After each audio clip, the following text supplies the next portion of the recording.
ikaze kuri YouTube channel yacu Chef Ntwari. Ubu noneho tugiye kwereka ukuntu batunganya ipirawu. Abantu benshi bakunda kwanga guteka ipirawu ngo bisaba inyama, bisaba akaboga, no guteka ipirawu itarimo inyama. Turebe ukuntu bimeze.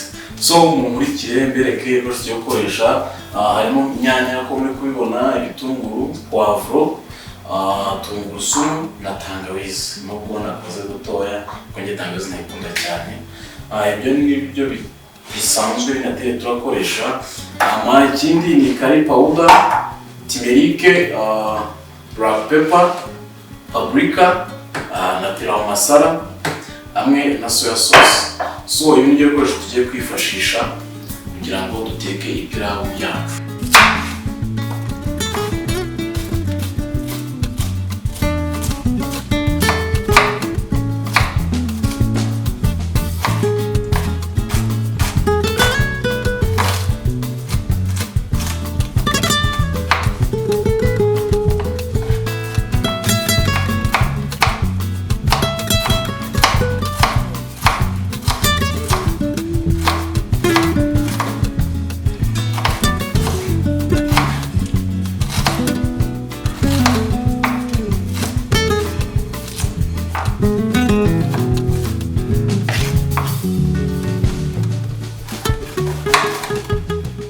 Nukuvuga mubona ko tumaze gukata ibintu byacu. Hano hari za nyanya, aha hari poivro, igitunguru, hano hari tangawize, hano n'akatungurusumu. Noneho sasa ubu ngubu tugiye mu gikoni.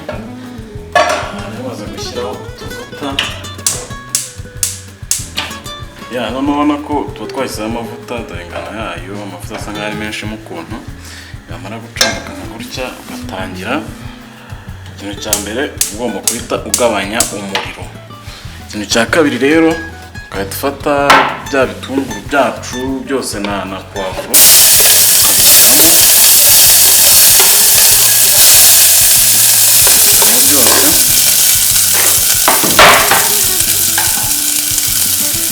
Ubundi ukagaragura neza. Ko bifite amavuta neza kabisa. Ngombwa kurindira ko bishya, kuko uri bugaragure igihe kirekire ntabwo ari ngombwa kurindira ko bishya ngo bihwane neza. Ugomba kubita ushyiramo na za nyanya ariko bimaze gufata amavuta neza. Nshakanya gakeya. Gapfundikiyeho gatoya, ariko wibuke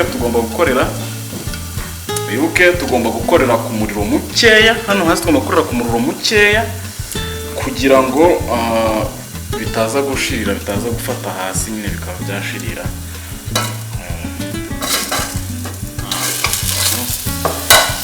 Ngo uko bigaragara bashyiramo n'inyanya.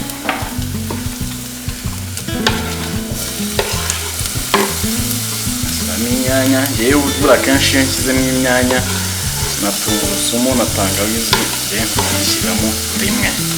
Hari abantu babanza gutegereza ko wenda inyanya zishya neza bakaza gushyiramo ibindi birungo nyuma, ariko njyewe mpita mbishyiriramo rimwe. Bimaze ko bishya bisa nabyo nk'ibifasha akarangi mo gakeya bigashya neza, ariko bitari cyane, bitari uguhwana cyane, tukajya twabona gushyiramo wa muceri wacu.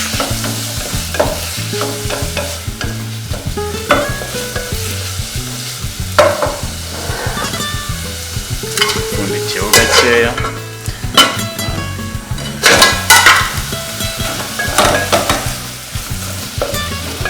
Ngaho tukongera tukareba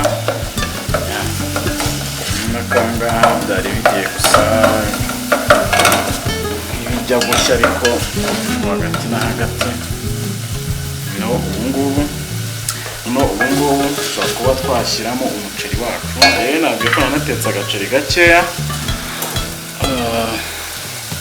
nateganyije umuceri utari mwinshi.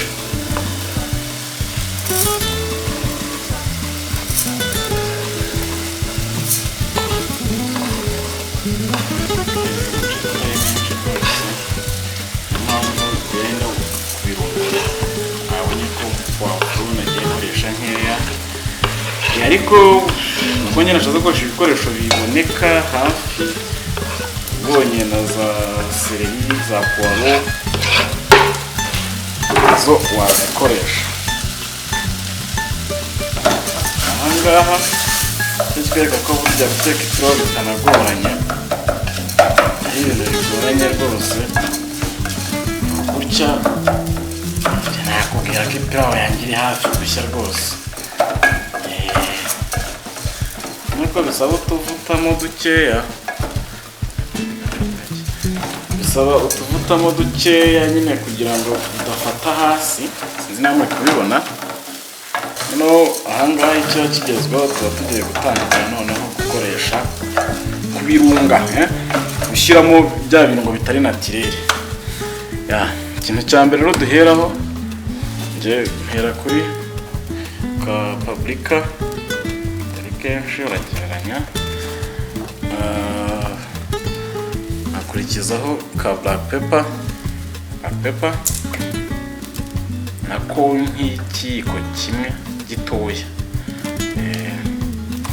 Ukabanza ukavanga ibyo ngibyo, bibiri, ukivanga neza,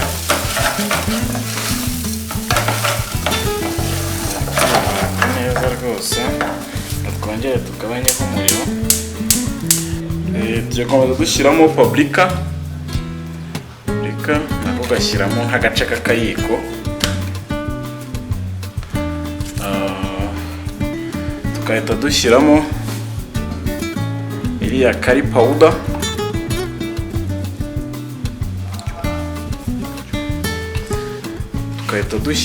curry powder.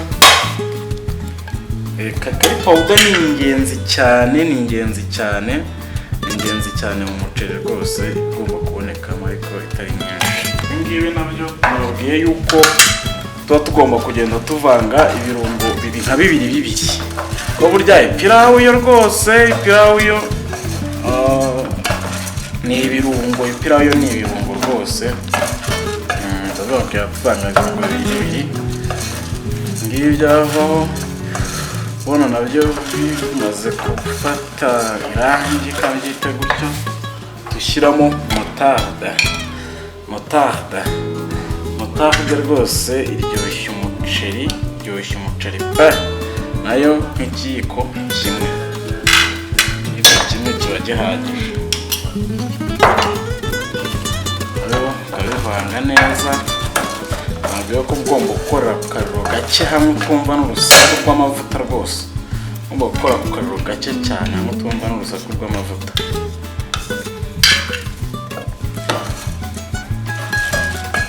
Iyo bigeze nk'aha ngaha noneho urangiye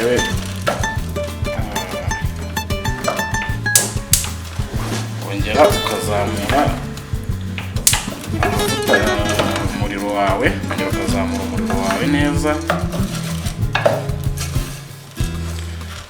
Ahangaha usigaje gushyiramo ya soya sauce hamwe na pilau masala. Rero nkunda kubanzamo pilau masala, ibindi nkabishyiramo mu nyuma. Nkabishyiramo ikiba gisigaye, ni soya sauce nayo ukayishyiramo atari nyinshi, nkoresha gake nubwo mbona yanjye isa nkaho igiye kunshirana. So ahangaha rwose ipirawu yacu iba igiye kuboneka, nta kindi kiba kibura kabisa. Ipirawu yacu igiye kuboneka. Nyaboneka ntimukibagirwe umunyu, dore nanjye ahubwo nari mwibagiwe. Bya Kinyarwanda ntimugashyiremo umunyu mwinshi kuko umuntu aba akoresheje ibirungo byinshi kandi byose bifite umunyu. Noneho kiba gisigaye ahangaha ni ugushyiramo amazi, kandi ukibuka yuko ipirawu kugira ngo igomba gushya ibarika. Njye rero nari nashyuhije amazi kuri keto ntabwo bize gushya vuba mba napimye.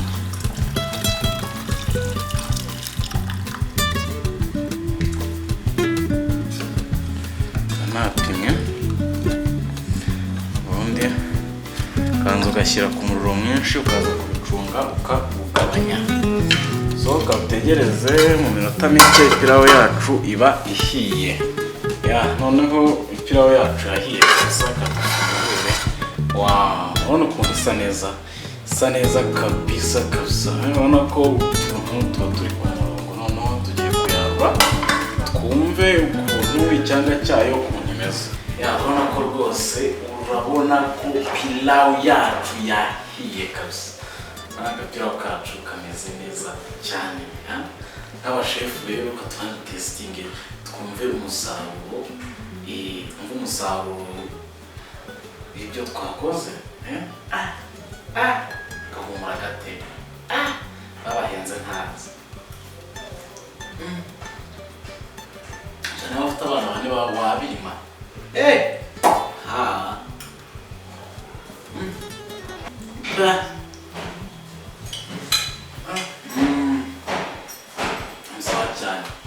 So ku bantu bakunda ibikorwa byanjye mukore subscribe, like, share, comment, komeze tubane mu zindi video.